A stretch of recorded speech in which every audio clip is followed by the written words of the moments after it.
Oh yeah, in America, you go to Jamaica, man, like it's very rude to slur. I remember just doing it for fun at the dinner table, and my dad would just give me the, and my mom would just, like, smack me for slurping. So here is more like a, oh, this is really good. So looks, being stared at. In Korea, it is not overall. I'm just going to say overall. Overall, it is not a thing of disrespect because you know where I come from. If you stare at somebody and you stare at somebody like this, it's like a form of disrespect, like you have a problem with them. But here in Korea, they some of them have a natural frown. I'm kind of used to that because a lot of Jamaican people or Jamaican women have a natural frown as well, but they're so pretty.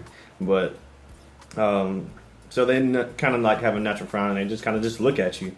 And I had one experience where I was kind of like, man, what, man? What's the problem? Like, why are you looking at me like that? And he was like, oh, hi. So I was like, oh, they just want to speak to me. Okay, okay, I got it.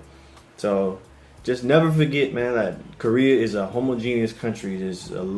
Everybody is pretty much Korean or other Asians. So, you know, there's not many people that look like you and that they get to interact with on a day-to-day basis. So they're pretty friendly and they do want to practice their English on you. So it's a little barrier there.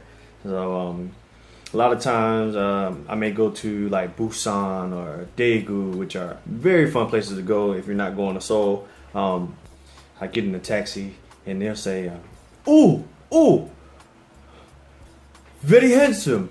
I'm like, oh, okay. So, you know, this is pretty weird at first. Another man telling another man that he's handsome, you know, and not wanting anything from me. But yeah, it's actually kind of normal. You know, I've had multiple men, young kids, young boys, you know, just, oh, very handsome, you very handsome man. I'm like, thank you. 감사합니다. That means thank you in Korean. So yeah, man. That was a new experience for me. That was because I was in a taxi and the guy said, "Oh, you Will Smith, you Will Smith." So I said that I'm Will Smith, more handsome than Will Smith. You know, thank you very much. I appreciate that. So on the flip side of that, I've had the other experience where being dark is not looked at as a great thing or as a beautiful thing. The vocabulary that is used or associated with dark is dirty. So I've had one of my kids say that one time, and just because my skin was dark, she was like, "Oh, teacher, you very dirty." I was like, "Hey, don't do that. Don't do that. This right here, chocolate milk, girl. It's very good. It's very good." So just finding ways to break that barrier and being respectful that everyone doesn't look as you look. So I don't even allow any of my students to say the word ugly at all, just because of that reason. I don't want them to have those types of negative stereotypes associated with dark or black people. Pointing,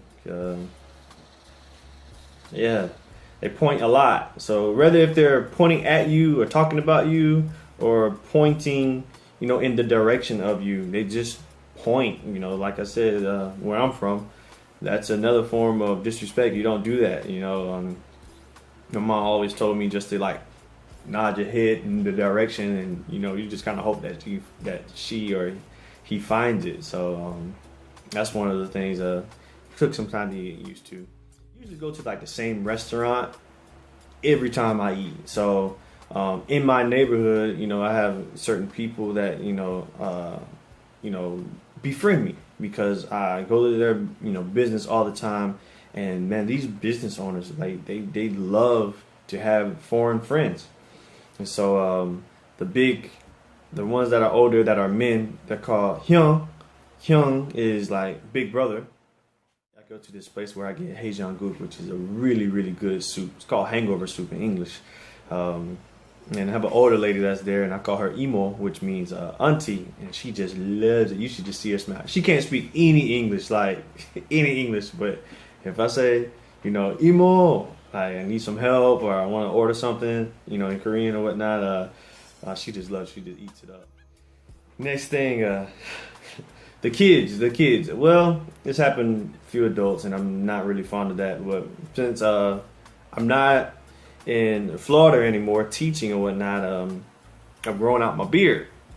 Right, I'm taking care of my beard. Well, usually I just used to have this like little small chin strap, which is definitely out of style. Somebody should have told me that was out of style, but nobody told me. I found out on my own. So I'm a part of the beard gang now.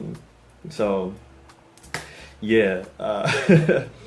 So my kids see that, and some of them are kind of scared of it, and some of them just kind of like, man, why do you have that? Why do you have that on your face? Because most Korean men don't have that. So they want to touch it. So when they touch it, they make sudden noises, like I told you about the slurping or the ooh, ooh, and like they make sudden noises all the time. So when they touch it, they'll say, ooh, oh, oh, oh, oh.